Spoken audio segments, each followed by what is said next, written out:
Assalamualaikum warahmatullahi wabarakatuh. Kami dari kelompok 7 akan menerangkan materi tentang makalah harmoni kewajiban dan hak negara dan warga negara.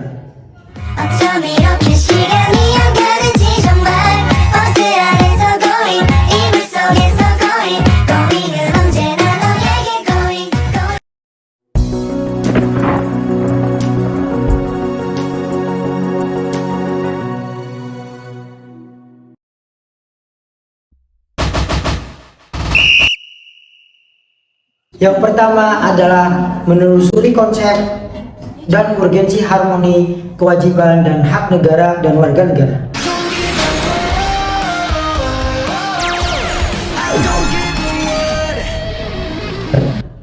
Di sini saya akan menjelaskan tentang hak negara kepada warga negara. Kita sebagai warga negara harus mendapatkan hak yang diberikan oleh negara kepada warga negara. Dan kita sebagai warga negara juga berhak mendapatkan sesuatu yang mana itu sudah ditetapkan oleh peraturan-peraturan yang telah diberikan kepada warga negara. Sebagai warga negara kita juga mempunyai kewajiban di mana kita harus memberikan kewajiban kita kepada negara. Saya akan memberikan contoh hak negara yang harus diberikan kepada warga negara dalam pendidikan. Pendidikan merupakan hak yang harus diberikan kepada warga negara oleh negara. Kita sebagai warga negara berhak mendapatkan segala sesuatu yang mana itu berkaitan dengan pendidikan. Contohnya, sarana prasarana, aksesibilitas jalan untuk kepada sekolah yang akan kita tuju. Sedangkan realitanya di negara kita saja banyak sekali anak-anak yang belum mendapatkan hak pendidikan yang mesti diberikan. Dan yang kedua adalah kesehatan. Kesehatan merupakan sesuatu yang mesti diberikan oleh negara kepada warga negara. Tetapi dalam halnya banyak sekali penyimpangan yang terjadi. Kita belum bisa mendapatkan akses layanan kesehatan yang baik. Pendidikan merupakan kewajiban yang harus diberikan oleh negara kepada warga negara. Pendidikan juga merupakan hak dari warga negara yang diberikan oleh negara tersebut. Kita beri contoh di negara kita sendiri. Banyak sekali warga negara yang belum bisa mendapatkan pendidikan yang layak, belum bisa mendapatkan layanan yang baik, dan mereka belum bisa mendapatkan sesuatu yang mestinya diberikan oleh negara kepada warga negara. Sebagai warga negara, kita juga harus mendapatkan sesuatu yang itu mestinya diberikan oleh negara kepada warga negaranya. Dan dalam kesehatan merupakan kewajiban dari negara yang harus diberikan kepada warga negara. Kita sebagai warga negara berhak mendapatkan layanan kesehatan yang baik. Tidak hanya di perkotaan, banyak sekali di desa-desa belum bisa mendapatkan layanan kesehatan yang mestinya, yang sewajarnya harus diberikan oleh negara kepada warga negara. Karena apa? Karena kesehatan merupakan hal yang pasti dan hal yang harus diberikan kepada warga negara. Dan itu merupakan kewajiban dari negara kepada warga negara yang harus diberikan oleh negara tersebut. Selanjutnya di sini saya akan menjelaskan tentang kewajiban kita sebagai warga negara kepada negara. Kewajiban kita kepada negara adalah mematuhi segala peraturan perundang-undangan yang sudah dibuat oleh negara. Contoh yang pertama adalah pajak. Pajak merupakan sesuatu yang telah ditentukan oleh negara kepada warga negara. Seperti kita pajak bayar pajak jalan, pajak rumah, atau pajak yang lainnya. Itu merupakan sesuatu yang sudah menjadi ketentuan oleh negara kepada warga negara. Contohnya yang telah saya tadi sebutkan, kita sebagai warga negara juga tidak hanya memikirkan hak kita sebagai warga negara, tetapi kita juga harus membayar kewajiban yang diberikan negara kepada kita. Urgensi harmoni kewajiban hak negara dan warga negara. Urgensi harmoni itu semestinya dan seharusnya sudah bisa diterapkan. Mengapa? Karena dari urgensi harmoni tersebut akan menciptakan stabilitas suatu negara itu. Kita sebagai warga negara juga harus memikirkan tidak hanya hak kita yang meminta, tapi kita juga harus melaksanakan kewajiban-kewajiban yang sudah ditentukan oleh negara. Dan negara yang ini diwakili oleh pemerintah harus memperhatikan segala aspek hak-hak yang harus diberikan kepada warga negaranya. Apabila harmoni tersebut sudah dijalankan, maka akan menciptakan stabilitas yang baik dari negara maupun warga negara. Hak dan kewajiban warga negara dan Negara Kesatuan Republik Indonesia ini telah diatur oleh Undang-Undang Dasar Negara Republik Indonesia mulai pasal 27 sampai pasal 35 yang meliputi hak asasi manusia dan kewajiban dasar manusia. Ketentuan mengenai hak dan kewajiban ini bersifat skematis dan penafsirannya diatur dalam undang-undang. Saya Ananta Syarif Farudia Azhara akan menjelaskan poin kedua, yaitu alasan mengapa diperlukannya harmoni kewajiban dan hak warga negara.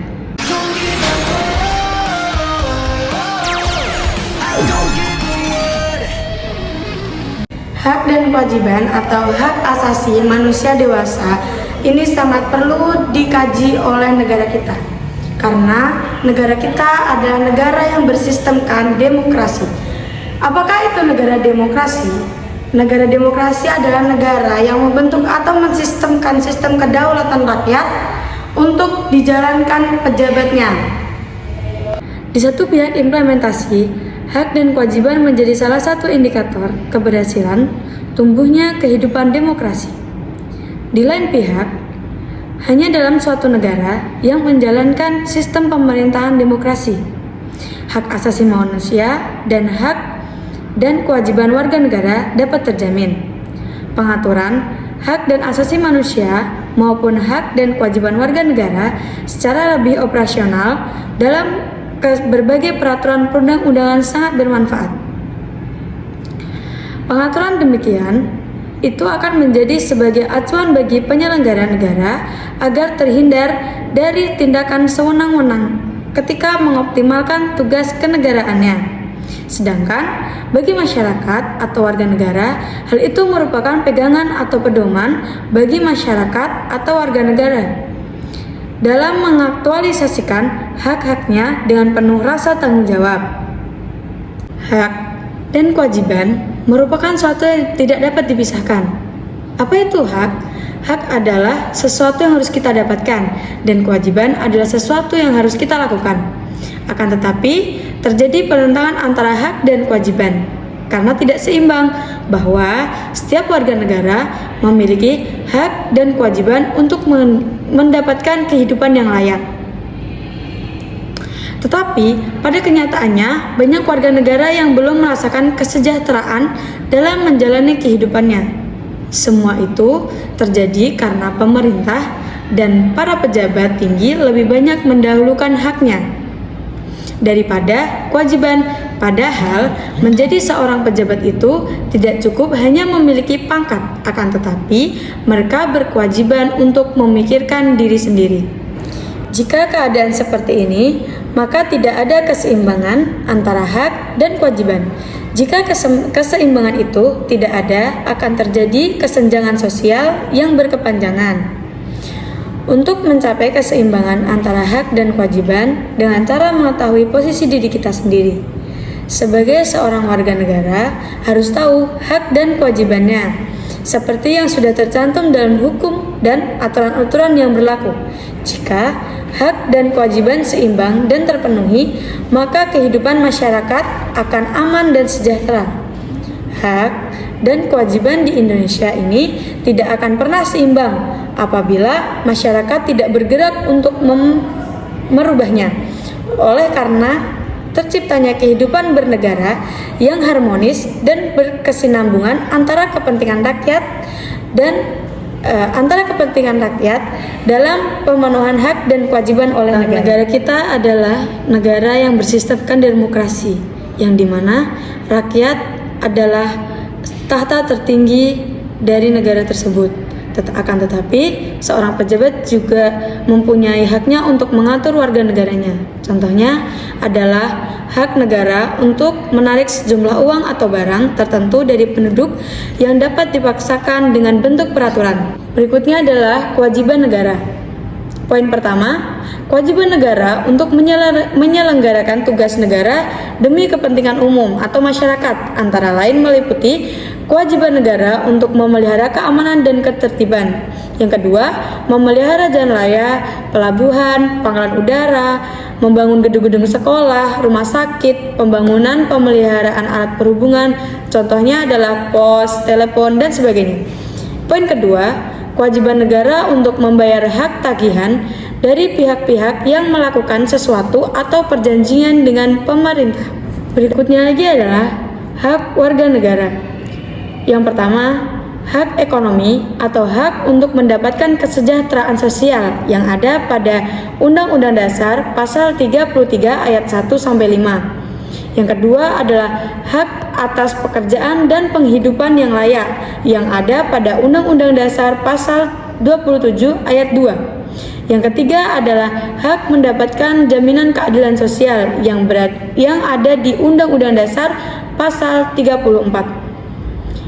Berikutnya adalah kewajiban warga negara Indonesia yang berwajibkan berperan serta dalam mempertahankan kedaulatan negara Indonesia dari serangan musuh yang ada pada Undang-Undang Dasar Pasal 30 ayat 1 tahun 1945.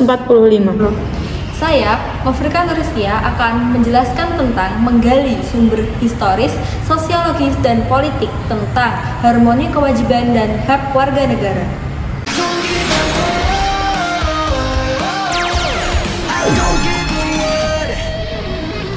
Setiap manusia itu pasti memiliki hak dan kewajiban. Hak dan kewajiban itu harus seimbang. Tidak boleh hak dan kewajiban itu saling tumpang tindih atau berat salah satu. Seperti itu. Karena pada dasarnya hak dan kewajiban itu berjalan saling beriringan. Ketika kamu punya kewajiban, maka kamu berhak untuk mendapatkan sesuatu. Ketika kamu berhak punya hak, maka kamu punya kewajiban untuk melakukan sesuatu. Adanya konsep hak dan kewajiban ini, kita bisa melacaknya. Melacak konsep yang kita anut berdasarkan 3 perspektif atau 3 sudut pandang. Yang pertama, kita akan melacaknya pada sumber historis yang di dalamnya berisi 3 peristiwa besar yang diawali dengan Piagam, yang kedua yaitu Revolusi Amerika, dan yang ketiga yaitu Revolusi Perancis. 3 peristiwa itu, yang pertama yaitu Piagam. Piagam ini berisi perjanjian antara Raja John dengan bangsawan yang isinya adalah untuk memberikan jaminan hak kepada para bangsawan oleh raja. Jadi bangsawan ini diberikan hak oleh raja beserta keturunannya.